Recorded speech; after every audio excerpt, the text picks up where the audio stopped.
1978 সালে চলচ্চিত্র থেকে সরে দাঁড়ান কিংবদন্তি অভিনেত্রী সুচিত্রা সেন, যিনি মহানায়িকা নামে খ্যাত। সরে না দাঁড়িয়ে কোনো উপায় ছিল না। Hi everyone, welcome back to my channel Anjana Anjiniya. বন্ধুরা, তোমাদের সকলকে আমার এই ছোট্ট ইউটিউব চ্যানেলে স্বাগত জানাই। আজকের এই ভিডিওতে সুচিত্রা সেন সম্পর্কে চণ্ডী মুখোপাধ্যায়ের লেখা একটি প্রতিবেদন আমি তুলে ধরার চেষ্টা করব। ফিরে যাই মূল ভিডিওতে। পুরো 70-এর দশকের 8 বছরে সুচিত্রা সেনের মুক্তিপ্রাপ্ত ছবির সংখ্যা 9। সেই হিসাবে বছরে মাত্র একটি ধরতে হয়। এর মধ্যে 74-এর শ্রাবণ সন্ধ্যা মহানায়িকার প্রথম ছবি। 1952 সালে বীরেশ্বর বসু ছবিটি তৈরি করেন, কিন্তু সেই সময় ছবিটি মুক্তি পায়নি। 22 বছর পর পরিচালক দীনেন গুপ্ত চিত্রসারথী ছদ্মনামে নতুন করে কিছু শুটিং করেন। সেই সব অংশ জুড়ে ছবিটি মুক্তি দেন। স্বাভাবিকভাবেই ছবিটি সুপার ফ্লপ হয়। আর বাকি যে 8টি ছবি, যেমন নবরাগ, ফরিয়াদ, আলো আমার আলো, হার মানাহার, দেবী চৌধুরানী, প্রিয় বান্ধবী, দত্তা ও প্রণয় পাশা, এর কোনোটাই সুপারহিট নয়। এর মধ্যে আবার উত্তম কুমার যে কটি ছবির নায়ক, যেমন নবরাগ, আলো আমার আলো, হার মানাহার, সেগুলির অ্যাভারেজ ব্যবসা হয়। উত্তম থাকা সত্ত্বেও দারুণভাবে ফ্লপ হয় প্রিয় বান্ধবী।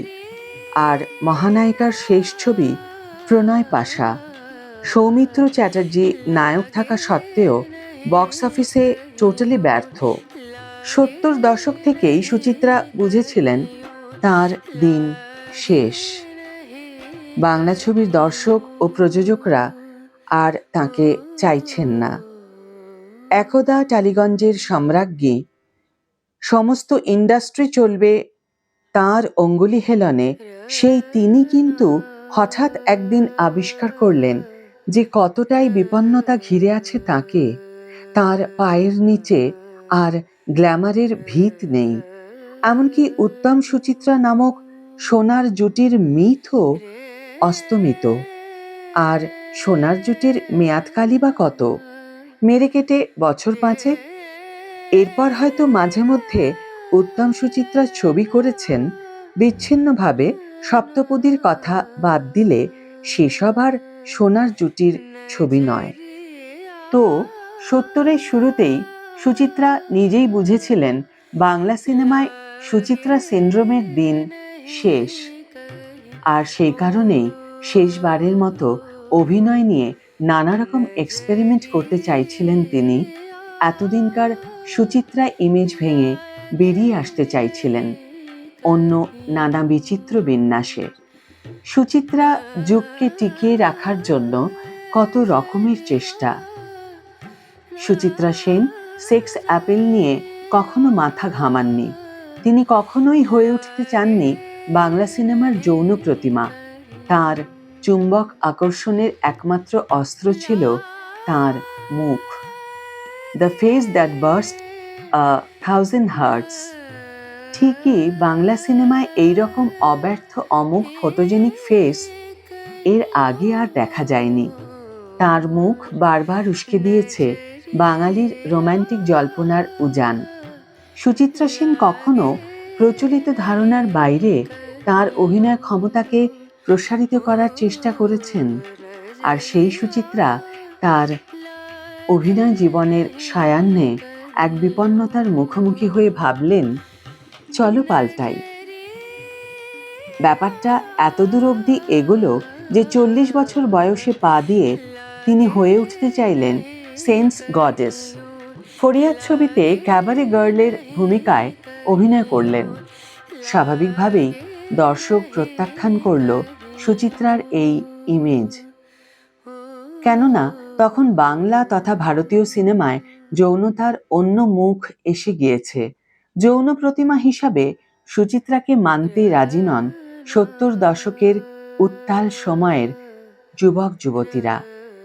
আসলে সমস্যা ছিল এটাই, উত্তম কুমার যেটা পেরেছিলেন সময়ের সঙ্গে নিজেকে পাল্টানো, ক্রমশ বয়সের সঙ্গে সঙ্গে ক্যারেক্টার অ্যাক্টিংয়ে নিজেকে জড়িয়ে ফেলা। সুচিত্রা নিজের ইগোর কারণেই সেটি করে উঠতে পারেননি। তাই উত্তম কুমার অভিনীত বিভিন্ন চরিত্রের মধ্যে, অভিনয়ের মধ্যে যে নানা ভ্যারিয়েশন পাওয়া যায়, সুচিত্রার অভিনয় জীবনে কিন্তু সে বৈচিত্র্য নেই। স্টাইল ও সৌন্দর্যের অমোঘ অভিঘাতেই তার অভিনয় জীবনের অবলম্বন। আর সবচেয়ে বড় কথা, আর অভিনয় ভাবনার মধ্যেই আত্মতৃপ্ত রইলেন সুচিত্রা। শিল্পী হওয়ার সাধনা তিনি কখনোই করেননি। তিনি সবসময় হয়ে উঠতে চেয়েছেন স্টার, অথচ তারকা হিসেবেই অমরত্ব আকাঙ্ক্ষা তাঁর। সুচিত্রা তাঁর অনুরাগীদের অন্তরঙ্গতা বা আন্তরিকতাও বিশ্বাস করতে পারলেন না। তাই যখনই তিনি দেখলেন শিল্পী হিসাবে ক্রমশই তিনি ব্যর্থ হচ্ছেন, তখনই তিনি বুঝলেন তাকে সামনাসামনি দেখা যদি সহজ হয়ে যায়, তাহলে আর তিনি ধরে রাখতে পারবেন না 24 বছরের সযত্নে অর্জিত গ্ল্যামার ও রোমান্টিকতা। উত্তম শেষ জীবনে বিশ্বাস রেখেছিলেন গ্ল্যামারে নয়, অভিনয়ে। সুচিত্রা কিন্তু বিশ্বাস রাখলেন অভিনয় নয়, গ্ল্যামারে। তাই যত্নে এক নির্বাসনের পথ বেছে নিলেন তিনি। আর অত্যন্ত সুকৌশলে নিজের নির্লিপ্ততার ভানে প্রমাণ করলেন বাংলা চলচ্চিত্রের প্রতি এক অনিবার্য অভিমান থেকেই তিনি এই কলকাতারই দ্বীপবাসিনী। নতুন যুগের সঙ্গে মোকাবিলা নয়, বরং এক আন্ডারগ্রাউন্ড সুচিত্রা পার্সেলা নিয়ে ঠিক থাকার ছক। 52/4/1 বালিগঞ্জ সার্কুলার রোড। চলচ্চিত্র জগৎ থেকে সুচিত্রা আত্মগোপন করলেন নিজের কেনা বালিগঞ্জ সার্কুলার রোডের বাড়িতে। অত্যন্ত যত্ন নিয়ে পুরো বাড়িকে নিজের মনের মতো করে সাজিয়েছিলেন তিনি। চারিদিকে নানা রঙের সবুজের মধ্যে কেমন ছিল সুচিত্রার সেই বাড়ি? একবার ফ্ল্যাশব্যাকে দেখে নেওয়া যাক কেমন ছিল বাড়িটা। লাল রাস্তা ধরে সামনের দিকে এগোলেই চোখে পড়ত গ্যারেজে রাখা দুটি গাড়ি, একটি বুইক, অন্যটি অ্যাম্বাসাডর। তখন অ্যাম্বাসাডরে চড়তেন সুচিত্রা। সিনজি হল অনুগত ড্রাইভার, ইতিহাসের নীরব সাক্ষী। এখন অ্যাম্বাসাডরটি রামকৃষ্ণ মিশনকে দান করেছেন সুচিত্রা। নতুন সিএলও কিনেছেন। যতদিন সুস্থ ছিলেন প্রায় নিয়মিত গাড়ি নিয়ে বেরোতেন। গাড়ির পেছনের সিটের তলায় সারি সারি লেডিস চটি। গাড়িতে উঠে তিনি ঠিক করতেন সেদিন কোন চটিটা তিনি পরবেন। এটাই ছিল তার ধরন। হাতে থাকত রং বেরঙের কাঁচের চুড়ি। সুচিত্রার অসম্ভব পছন্দ হলো কাঁচের চুড়ি। তার বাড়িতে ছিল কাঁচের চুড়ির আর্কাইভ। নানা জায়গা থেকে পছন্দ করে কাঁচের চুড়ি কিনতেন তিনি। গাড়ি করে কোথায় যেতেন তিনি? কোথাও নয়, নিউ মার্কেট থেকে শুরু করে ভিক্টোরিয়ার পাশে লাভার্স লেন। কলকাতার মধ্যে সুচিত্রার প্রিয়তম জায়গা হলো লাভার্স লেন। কতদিন সূর্যাস্তের আগে ওখানে একাকী গিয়ে দাঁড়িয়েছেন মহানায়িকা। আমাদের ব্যর্থতা, আমাদের চলচ্চিত্র সাংবাদিকরা সেই সব দুর্লভ মুহূর্তকে ক্যামেরাবন্দি করতে পারেননি। তাই ভোটার কার্ড করতে গেলে তাকে ক্যামেরাবন্দি করার চেষ্টা করি আমরা। কিন্তু যখন বইমেলায় সুচিত্রা প্রকাশ্যে ঘোরেন, আমাদের ক্যামেরা কেন অন্তঃপুরবাসী হয় কে জানে। মায়ের অসুখের খবর পেয়ে তিনি তো এই কলকাতা থেকেই গাড়ি নিয়ে বোলপুর গিয়েছিলেন। ফেরার পথে বর্ধমানের এক হসপিটালে মাকে সাময়িকভাবে চিকিৎসা করিয়েছিলেন তিনি। কিন্তু কোনো সাংবাদিকই সে খবর পায়নি। তাঁর মা ইন্দিরা দেবী মারা যান সুচিত্রার এই বালিগঞ্জ সার্কুলার রোডের বাড়িতেই। প্রসঙ্গত জানিয়ে রাখি, সুচিত্রারা হলেন 3 ভাই 5 বোন। সুচিত্রা মামার বাড়ি পাটনাতে জন্মালেও তার ছোটবেলা কাটে অধুনা বাংলাদেশের পাবনাতে। দেশভাগের পর তাঁরা স্থায়ী বাসিন্দা হন বোলপুরের ভুবনডাঙ্গায়। সুচিত্রা তখন পড়ছেন ক্লাস 9-এ। বাবা করুণাময় দাশগুপ্ত ছিলেন পাবনা পুরসভার স্যানিটারি ইন্সপেক্টর। সাইকেল চালিয়ে নিয়মিত স্কুলে যেতেন সুচিত্রা। না, তখনও তিনি রমা, যে নামে উত্তম কুমার আজীবন ডেকেছেন তাকে। বারিনধরকে তো আমরা প্রায় সকলেই জানি, কিন্তু এই কথা কজন জানে এই বারিনধরই বিয়ে করেছিলেন সুচিত্রার বোন রুনাকে। যে কথা হচ্ছিল, সুচিত্রার বাড়িটা কেমন ছিল। দোতলা বাড়ির দোতলাতেই থাকতেন সুচিত্রা। উপরে উঠতেই ড্রয়িং রুম, বিশাল, মাঝখানে ঝাড়। অ্যান্টিক ও আধুনিকতায় মিশে আছে এই বিরাট ড্রয়িং রুম। আসবাব নিয়ে কিছু না বলাই ভালো, কেননা সুচিত্রার তখন শখে ছিল বাড়ির আসবাবপত্র অদল বদল করা। এ ঘরেরটা ও ঘরে, ও ঘরেরটা এ ঘরে, ডান দিক থেকে বাঁ দিকে, বাঁ দিক থেকে ডান দিকে। এই ড্রয়িং রুমের সঙ্গেই ডাইনিং রুম আর তারই লাগোয়া কিচেন। ডাইনিং টেবিল, চেয়ার সবই মেহগনি কাঠের। অনেকের ভুল ধারণা আছে যে সুচিত্রা নিরামিষাশী ছিলেন, কিন্তু তিনি মাছ মাংস দুই খেতেন। পাঁঠার চেয়ে মুরগিই ছিল তার পছন্দের। চাইনিজ বা থাই খাবারও ছিল তার পছন্দের লিস্টে। আর প্রিয় হলো চিংড়ি ও ভেটকি। এসব অবশ্য অসুস্থ হয়ে পড়ার আগের কথা। তারপর তো নির্দেশিত ডায়েট। হ্যাঁ, ড্রয়িং রুমের পাশের ঘরটা ছিল আড্ডাঘর। এই ঘরে বসে প্রিয় মানুষদের সাথে আড্ডা মারতে ভালোবাসতেন তিনি। এই ঘরের সঙ্গেই রয়েছে অ্যাটাচড বাথ। আর এর পাশের ঘরটি হলো সুচিত্রা সেনের কন্যা মুনমুনের। মুনমুন ওখানে থাকতেন না, কিন্তু গোটা ঘরটাই মুনমুনের ছোটবেলা, কিশোরী বেলার স্মৃতি দিয়ে সাজানো। তার বাগানের দিকের ঘরটা ছিল স্বয়ং তাঁর, অত্যন্ত নিরাভরণ। এর সঙ্গেই ঠাকুর ঘর, রামকৃষ্ণদেবের ছবি। শোয়ার ঘরে বিরাট আগের আমলের খাট, যাকে পালঙ্ক বলাই ঠিক, কিন্তু এই পালঙ্কতে শোন না সুচিত্রা। তিনি শোন কাঠের তক্তপোষে, কোনো তোষক নেই, কাঠের ওপরই চাদর পাতা। এখানেই ঘুমোতেন 50-60-এর সুচিত্রা সেন। আর এই দোতলার সবচেয়ে বড় আকর্ষণ ছিল গাড়ি বারান্দা, চিক দিয়ে ঢাকা। যে বারান্দায় বোগেনভেলিয়ারা ঝুঁকে পড়ে। সুচিত্রার শোয়ার ঘরেও জানলা দিয়ে উঁকি মারে প্রকৃতি।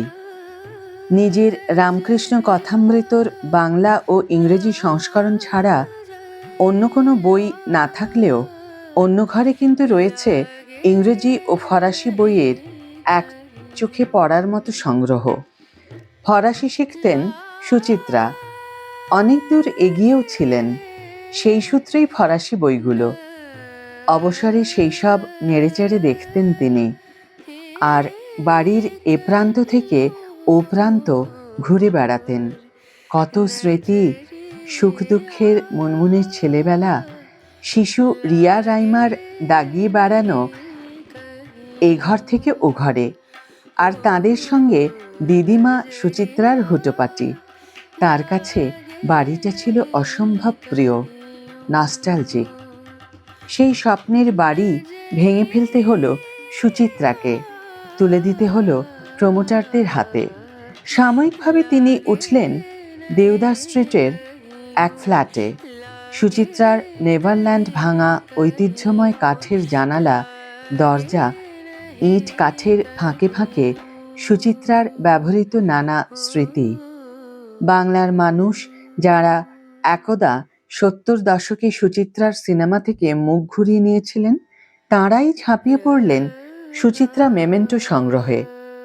কেন ভেঙে ফেলতে হলো ওই বাড়ি? বহুতলের কি দরকার ছিল মহানায়িকার? প্রয়োজনটা অবশ্যই অর্থনৈতিক, এটা সুচিত্রাও অস্বীকার করেন না। ৭৮ সালের পর থেকে তার কোনো উপার্জন ছিল না, অথচ উপার্জনে যে ডাক পাননি তা নয়। নটি বিনোদিনীর নাম ভূমিকায় অভিনয় করার জন্য কমার্শিয়াল স্টেজ থেকে ডাক ছিল তার কাছে, কিন্তু অনুরাগীদের আর মুখোমুখি হবেন না তিনি, এটাই তো প্রতিজ্ঞা। ৭৮-এর সুচিত্রার যেন স্থায়ী ইমেজ রয়ে যায় তার অনুরাগীদের মধ্যে, সেটার জন্যই তার এই আত্মগোপন। ১৩ই ফেব্রুয়ারি ১৯৫৩-তে যে মিথস্ক্রিয়ার অঙ্কুর, যাকে ২৫ বছর ধরে ক্রমে ক্রমে কিংবদন্তিতে পরিণত করেছেন, সেই ২৫ বছরের সুচিত্রাকেই ধরে রাখার জন্যই তো এই ৩২ বছরের আত্মগোপন। তিনি এতটাই আত্মসচেতন যে ৮০ বছর বয়সেও তিনি স্টার হয়েই বাঁচতে চান।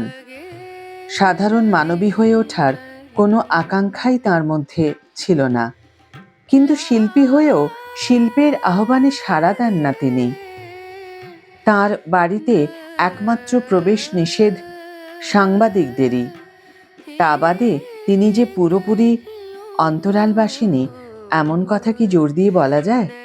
নির্বাসন পর্বের মধ্যে একবার অন্তত তিনি মুভি ক্যামেরার সামনে দাঁড়িয়েছিলেন, তা হল পূর্ণেন্দু পত্রীর চতুরঙ্গ। বারুইপুরের রাজবাড়িতে শুটিং হয়েছিল মাত্র ২ দিন, তারপর অবশ্য ছবি বন্ধ হয়ে যায়। জানি কেন দাঁড়িয়েছিলেন। চতুরঙ্গ আপনার প্রিয় উপন্যাস, দামিনী আপনার অবসেশন।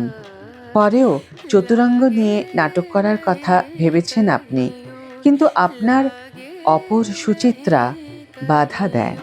শিল্পের চেয়ে অমরত্ব আপনার কাছে অনেক বেশি আদরের।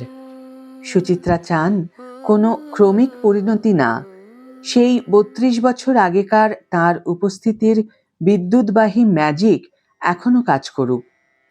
আপনার অসংখ্য অনুরাগীদের মনে প্রাণে সেই সৌন্দর্যই স্থায়ী হোক। বৃদ্ধা বয়সে শুচি শুভ্রতার অন্তরা নয়। যে কথা হচ্ছিল, আর্থিক সংকট, সেই কারণেই যে বাড়িতে কোনো সাংবাদিকের প্রবেশ নিষেধ, সেই বাড়ির একতলা আপনি ভাড়া দিলেন এক কোম্পানিকে। আপনার আত্মগোপনের মূল সূত্রই কিন্তু ব্যাহত হলো সেই দিনই।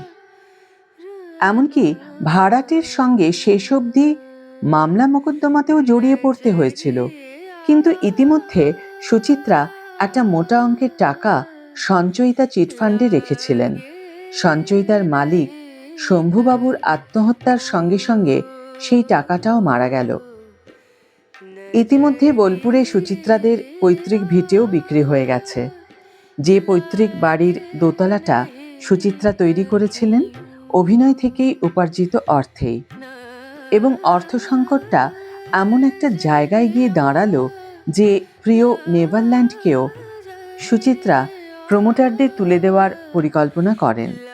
শর্ত ছিল ৬টা ফ্ল্যাট বিক্রি করবেন সুচিত্রা নিজে। বহুতল বাড়ি তৈরি হয়ে যাওয়ার পর এই ফ্ল্যাট বিক্রি নিয়েও নানা ঝক্কি ঝামেলা। সেখানেও এক ভালো রকম চোট পেলেন সুচিত্রা। কর্মজীবন থেকে সরে যাওয়ার পরেও তো বারবার কর্মজীবনে ফিরে আসার জন্য তার কাছে ডাক এসেছে। এমনকি এক বিখ্যাত প্রকাশক মেয়েদের ম্যাগাজিন সম্পাদনা করার জন্য ডাক দিয়েছিলেন তাকে। তিনি অনায়াসে তাও ফিরিয়ে দেন। এসবেরই ফলে আপনার যে দুটো আশ্রয় ছিল, ১ রামকৃষ্ণদেব, ২ প্রকৃতি। প্রথমটা আঁকড়ে ধরে সুচিত্রা ছিলেন, কিন্তু প্রকৃতি থেকে তিনি তখন নির্বাসিত। ১৯৯৫-এ পরপর ২ বার ম্যালেরিয়ার আক্রমণ সুচিত্রার শরীরটাকে অনেকটাই ভেঙে দেয়। মন ও শরীর যুগপৎ আঘাতে সুচিত্রা সেন বেশ ক্লান্তই। তার উপর আবার স্পন্ডেলাইটিস, আর সাম্প্রতিকতম ফুসফুস সংক্রমণ তো তাকে রীতিমতো কাবু করে ফেলেছে। সুচিত্রার মূল আশ্রয় ঈশ্বর। হ্যাঁ, ঈশ্বর বিশ্বাসী তিনি। তবে কিছুদিন আগে অবধি দক্ষিণেশ্বর বা বেলুড়ে গিয়ে দুদণ্ড শান্তি পেতেন তিনি, কিন্তু পরবর্তীকালে শারীরিক কারণে সে পথও বন্ধ। ভরত মহারাজের মৃত্যুও তাঁর জীবনে এক বড় আঘাত। 3 তলার বন্ধ ফ্ল্যাটের মধ্যে পরবর্তীকালে প্রায় বন্দী সুচিত্রা, স্মৃতি যার সম্বল, যে স্মৃতির কোনো অস্তিত্বই আর নেই। সুচিত্রা সেন, এই নামটি উচ্চারণ করলেই বাংলা সিনেমার এক অনন্য অধ্যায়ের দরজা খুলে যায়। তিনি শুধু একজন অভিনেত্রী নন, তিনি ছিলেন এক রহস্য, এক অনুপস্থিতির শিল্প, এক স্বেচ্ছা নীরবতার কিংবদন্তি। 2014 সালের 17 জানুয়ারি তাঁর মৃত্যু ছিল কেবল একজন মানুষের জীবনাবসান নয়, তা ছিল বাংলা সংস্কৃতির এক বিশেষ যুগের সমাপ্তি। দীর্ঘদিন অসুস্থতার পর কলকাতার বেলভিউ হাসপাতালে হৃদরোগে আক্রান্ত হয়ে তাঁর মৃত্যু হয়। বয়স হয়েছিল 82 বছর। হাসপাতালের কক্ষ থেকে বাইরে তখন হাজারো অনুরাগীর নীরব প্রার্থনা। কেউ তাকে দেখতে পায়নি বহু দশক ধরে, তবু ভালোবাসা কমেনি এক বিন্দুও। মৃত্যুর সংবাদ ছড়িয়ে পড়তেই শহর যেন স্তব্ধ হয়ে যায়। রাস্তায়, ঘরে, সংবাদ মাধ্যমে সবখানেই একটাই অনুভূতি, কিছু একটা চিরতরে হারিয়ে গেল। সুচিত্রা সেনের জীবনের সবচেয়ে বিস্ময়কর দিক ছিল তার স্বেচ্ছা নির্বাসন। খ্যাতির শিখরে দাঁড়িয়ে তিনি নিজেকে জনচক্ষুর আড়ালে সরিয়ে নেন। কোনো সাক্ষাৎকার নয়, কোনো পুরস্কার গ্রহণ নয়, কোনো প্রকাশ্য উপস্থিতি নয়। এই নীরবতা তাকে আরো বড় করে তুলেছিল, যেন তিনি বুঝেছিলেন কিছু মানুষকে দেখতে না পাওয়াই তাদের কিংবদন্তি করে তোলে। তার মৃত্যুর পর যে বিপুল জনসমাগম, রাষ্ট্রীয় সম্মান, সংবাদ মাধ্যমের আবেগ সবই প্রমাণ করেছিল অনুপস্থিত থেকেও তিনি কতটা উপস্থিত ছিলেন। জীবনের শেষভাগে তিনি নিজে যেসব আলো এড়িয়ে গিয়েছিলেন, মৃত্যুর পর সেই আলোই তাকে ঘিরে ধরেছিল। এখানে এক সাংস্কৃতিক বৈপরীত্য কাজ করে। নীরবতার মধ্যেই যে মহিমা, মৃত্যু তাকে দৃশ্যমান করে তোলে। সুচিত্রা সেনের মৃত্যু আমাদের মনে করিয়ে দেয় তিনি কেবল রোমান্টিক নায়িকা ছিলেন না, তিনি ছিলেন আধুনিক বাঙালি নারীর এক রূপক। আত্মমর্যাদা, সিদ্ধান্তের স্বাধীনতা, ব্যক্তিগত পরিসরের অধিকার, এই মূল্যবোধগুলো তিনি নিজের জীবন দিয়েই প্রতিষ্ঠা করেছিলেন। তাঁর বিদায় তাই নারীর আত্মনিয়ন্ত্রণের এক নীরব ঘোষণাও। সুচিত্রা সেন আজ নেই, কিন্তু তার অনুপস্থিতি আমাদের উপস্থিত বোধকে তীক্ষ্ণ করে। তিনি প্রমাণ করে গেছেন সব আলোয় দাঁড়াতে নেই, কখনো কখনো ছায়াই সবচেয়ে দীর্ঘ হয়। তার মৃত্যু বাংলা সিনেমার ইতিহাসে এক গভীর বিরাম চিহ্ন, যার পরেও বাংলা সিনেমা চলতে থাকে, কিন্তু সুর বদলে যায়। তার প্রতি শ্রদ্ধা জানিয়ে আজকের এই ভিডিও এখানেই শেষ করছি বন্ধুরা। ভিডিওটি যদি ভালো লেগে থাকে তাহলে অবশ্যই একটি ছোট্ট করে লাইক দিও, শেয়ার করো বন্ধুদের সাথে, কমেন্ট করে জানিও তোমাদের মতামত। যারা এখনো আমার চ্যানেলটিকে সাবস্ক্রাইব করোনি তারা অবশ্যই চ্যানেলটিকে সাবস্ক্রাইব করে আমার পাশে থেকো, আর যারা অলরেডি সাবস্ক্রাইব করে দিয়েছো তাদের জন্য আমার অনেক ভালোবাসা এবং অনেক ধন্যবাদ। আজ তাহলে বিদায় বন্ধু, দেখা হবে পরের ভিডিওতে।